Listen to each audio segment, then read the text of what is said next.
Racines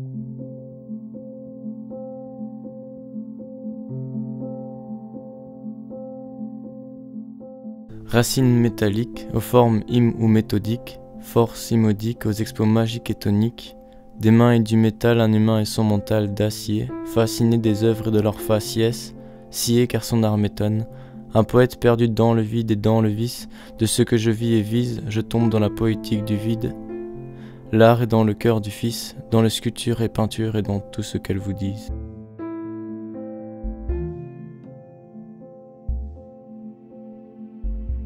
Bon, c'est vrai qu'au départ, je ne me destinais pas du tout à faire de la sculpture, parce que bon, mon père était pour moi un monument au niveau de la sculpture, donc je pense que c'est toujours difficile d'être le fils d'eux, et peut-être j'aurais fait autre chose, la peinture, du dessin, de l'écriture, enfin je sais pas, mais sûrement pas de la sculpture s'il avait vécu. Enfin, moi je voulais surtout faire de la montagne, et je voulais être guide de haute montagne, et bon, j'ai pas eu de chance, j'ai entamé les démarches, etc. Et puis, en faisant une course, pour avoir le nombre de courses à valoir pour rentrer à l'école des guides de Chamonix, eh bien, j'ai eu un accident. Donc, j'ai fait un rappel qui a lâché, j'ai fait une chute de 30 mètres plein vide. Bon, ben, c'était la catastrophe, quoi. C'était tous mes rêves qui s'écroulaient. J'ai voulu recommencer, mais j'avais des appréhensions. Et donc, il fallait que je trouve une autre direction. Et comme j'ai toujours dessiné, modelé, enfin, fait de ces choses, eh bien, voilà. Et puis un jour, j'étais aux Beaux-Arts de Tournai en cours du soir. J'ai rencontré un ami à mon père, qui est André Wilquet, qui avait écrit un texte posthume à la dernière exposition que mon père avait réalisée. Et je lui raconte un peu mon histoire et il a sorti une phrase qui en fait a été l'élément déclencheur, puisqu'il m'a dit « Tiens, ben, puisque tu ne peux plus faire de montagne, pourquoi est-ce que tu ne ferais pas une montagne de ta sculpture ?» Et voilà, en fait, c'est ça qui a été l'élément déclencheur.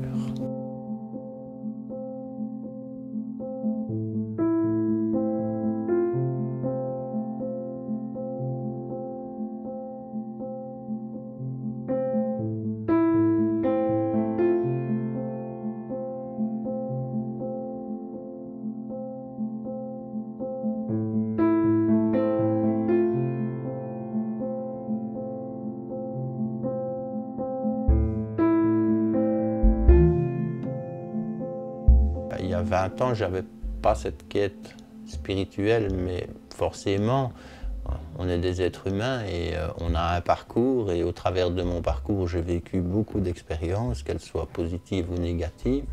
Et forcément, il y a des éléments déclencheurs qui ont fait qu'à un certain moment, j'ai guidé mon travail vers une forme de spiritualité, vers une recherche d'amour, mais aussi un message d'amour universel, un langage, une espèce de langage universel.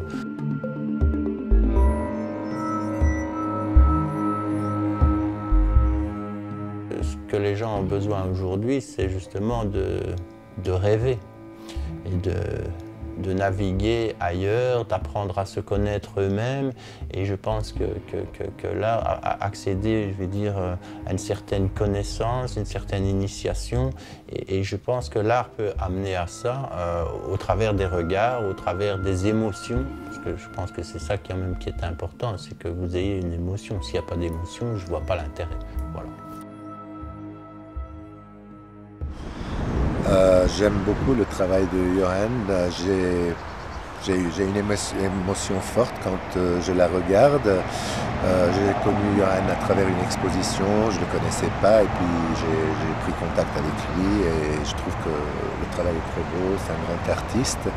Il est un peu dans la mouvance de Chillida et comme j'ai toujours aimé Chillida comme sculpteur, j'ai toujours rêvé d'en avoir.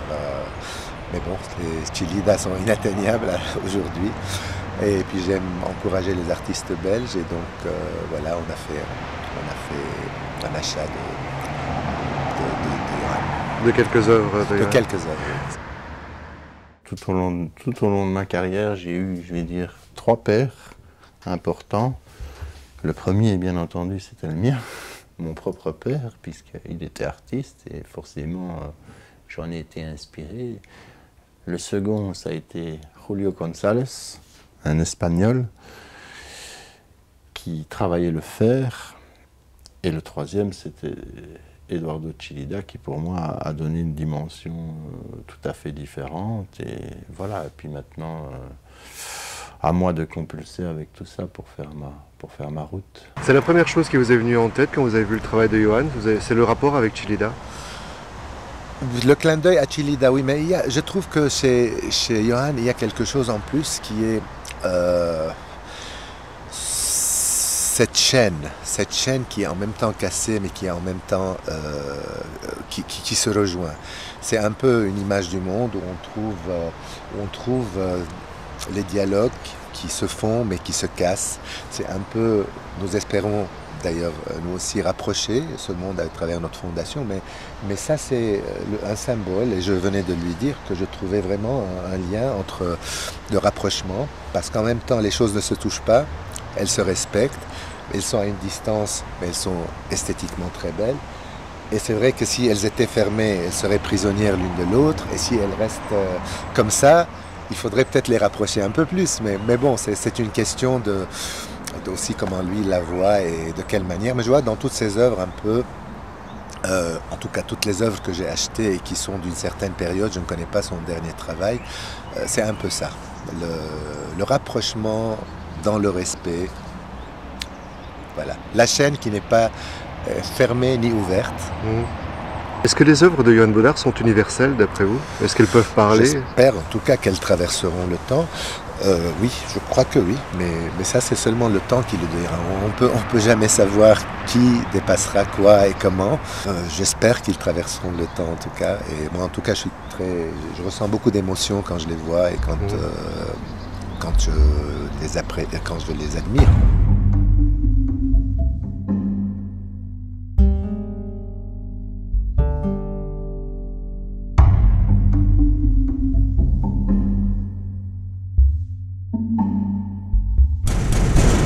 J'étais gosse, j'étais toujours attiré par les histoires d'hommes, mais surtout par l'aspect Léo. J'adorais Norbert Castaret parce que bon, il allait dans les grottes, les gouffres, il découvrait en fait des peintures rupestres et tout ça. Et ça me fascinait toujours, c'était ce côté archéologie, l'histoire de l'homme en fait. Et donc j'ai fait beaucoup de spéléo. Bon, je rapproche évidemment la spéléo aux ténèbres, puisque c'est aller dans les entrailles de la terre. Et puis après, grâce à la spéléo, j'en suis arrivé à la montagne. Mais donc j'ai toujours eu cette espèce de lien entre ombre, lumière, ténèbres et lumière.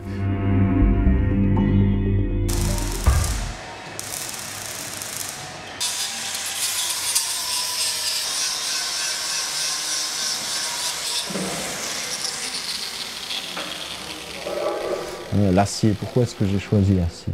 Parce que l'acier, c'est quelque chose que tout le monde réfute. Enfin, aujourd'hui, peut-être un peu moins, mais tout le monde réfutait ce matériau. Pourquoi? Parce qu'il était froid, parce qu'on le jetait, parce qu'il rouille, alors que c'est un matériau qui est dur, alors qu'on peut lui donner une sensibilité énorme.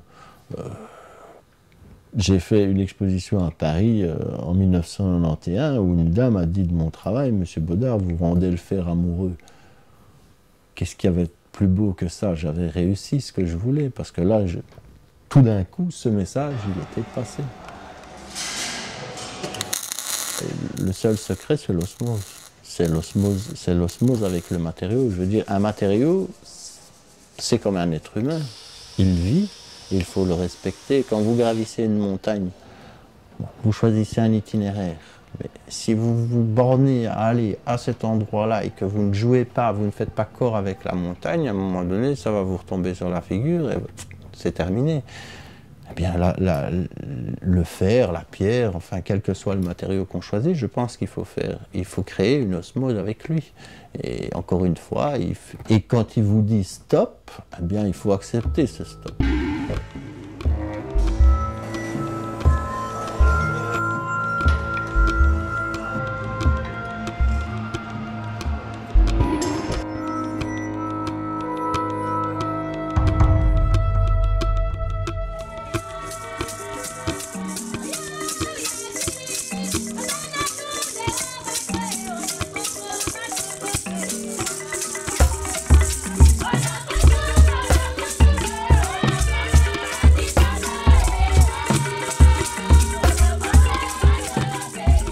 vrai que l'Afrique, encore une fois, ça a été une de mes sources d'inspiration parce que justement, ce retour aux sources, aux arts premiers qui pour moi ne sont pas primitifs, justement, ils savent quel est l'essence des choses.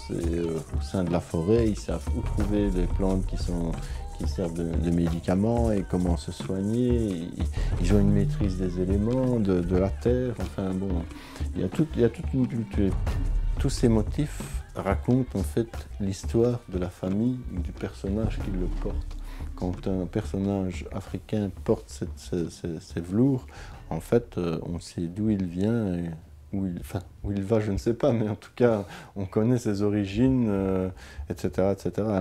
Il y a toute une série de critères qui sont mis sous forme de signes, de symboles au travers des velours. Et c'est vrai que l'Afrique, encore une fois, ça a été une de mes sources d'inspiration parce que justement, ce retour aux sources, aux arts premiers qui pour moi ne sont pas primitifs, justement, ils savent quelle est l'essence des choses.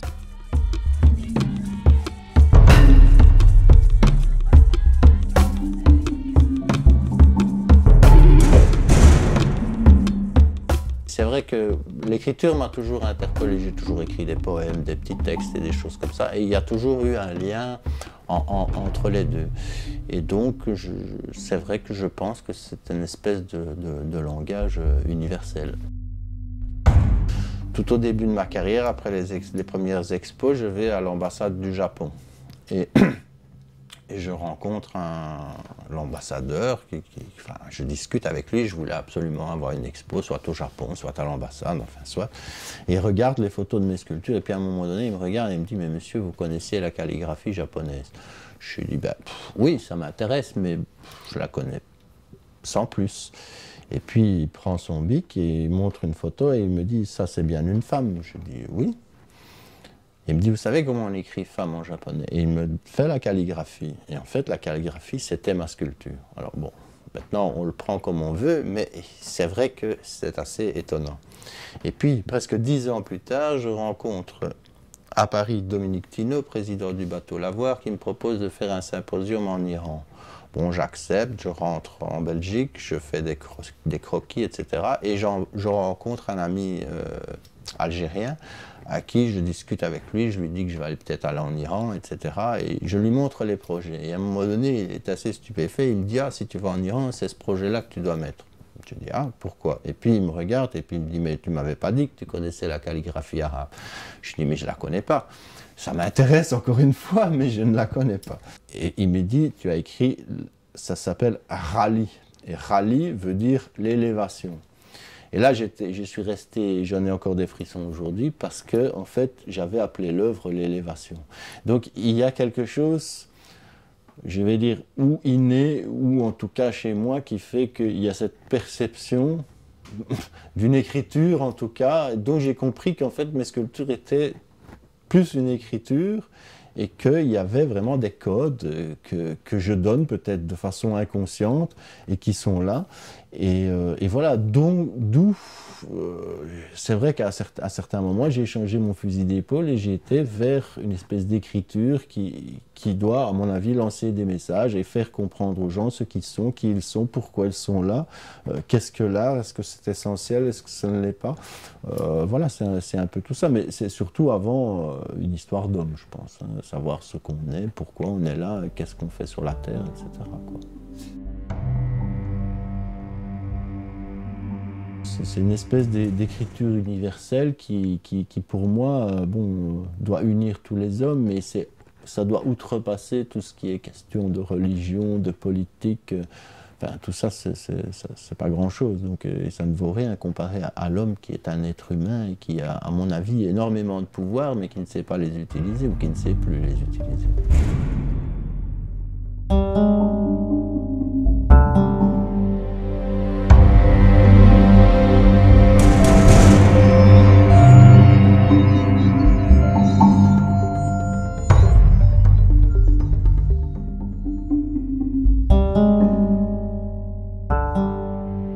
Tout ce que j'ai fait et tout ce que je fais, je le fais avec mes tripes et mon âme. Et je veux dire que Bon, si on commence à faire des choses qui sont uniquement intellectuelles ou uniquement basées sur un côté esthétique, c'est comme tout, ça devient un objet, un bel objet. Mais est-ce que c'est suffisant? Je ne pense pas que c'est suffisant. Quand on regarde les grands maîtres aujourd'hui, que ce soit Picasso, Soulages, Chillida ou autres, ce sont des gens qui... Il y a autre chose. Et en fin de compte, l'œuvre n'est qu'un support. C'est même pas l'œuvre en elle-même qui est importante, c'est ce qu'il y a au-delà. Mais c'est clair que pour moi, l'espace est plus important que le volume. C'est l'espace qui crée le volume. Et un vide peut être un plein, et un plein peut être un vide. Donc il faut jouer avec ça pour arriver à créer des émotions, des tensions, Voilà, la sculpture, c'est tout un amalgame de choses. C'est pas seulement donner un mouvement, c'est pas seulement être joli. Il y a toute une série de facteurs. Enfin, pour moi, c'est vraiment devenu quelque chose d'important.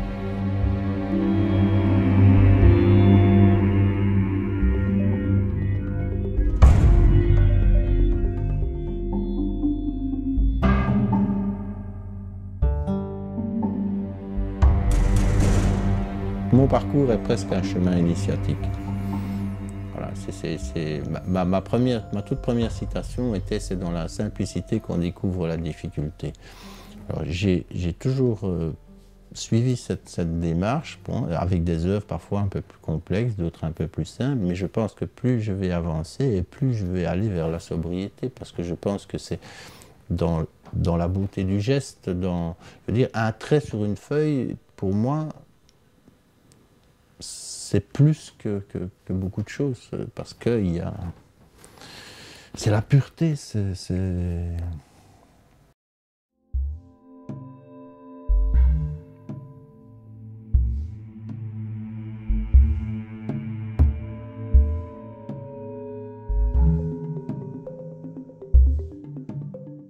Les labyrinthes intérieurs, pourquoi? Ben, encore une fois, c'est toujours une histoire un peu d'homme de ce qu'on a à l'intérieur de nous et une recherche intérieure par rapport à soi-même, une continuité de spiritualité. À certains moments, j'ai travaillé sur l'amour, sur l'amour, puis j'ai travaillé sur les racines d'amour, parce que je pense qu'il y a des liens qui unissent, etc. Encore une fois, on a les écritures, on veut savoir qui on est, où on va, etc. Donc, forcément, les racines. Et puis ici, je fais une petite parenthèse, parce que j'ai fait certaines remises en question à mon propos, à propos de mon travail, etc. Et donc, j'ai fait un travail sur le labyrinthe intérieur. Donc, c'est une recherche de soi, mais c'est aussi inviter les gens à se poser une réflexion sur ce qu'ils sont, sur ce qu'ils vont devenir, sur la société, sur ce qu'elle est, sur ce qu'elle était, sur ce qu'elle devient.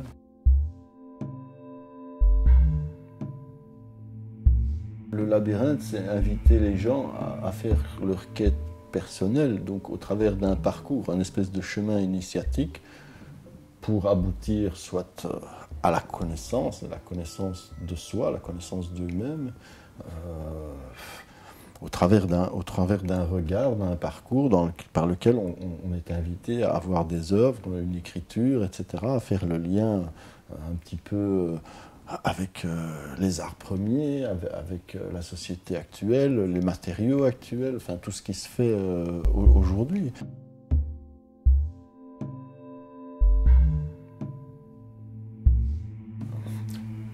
Je crois que pour aimer les autres et pour bien connaître les autres, il faut s'aimer soi d'abord. Il faut essayer de se connaître et bon, pour apprendre à se connaître, enfin, j'utilisais une image à un certain moment qui était celle de mettre un miroir et de regarder à l'intérieur de soi, enfin, du côté reflet de ce que l'on est.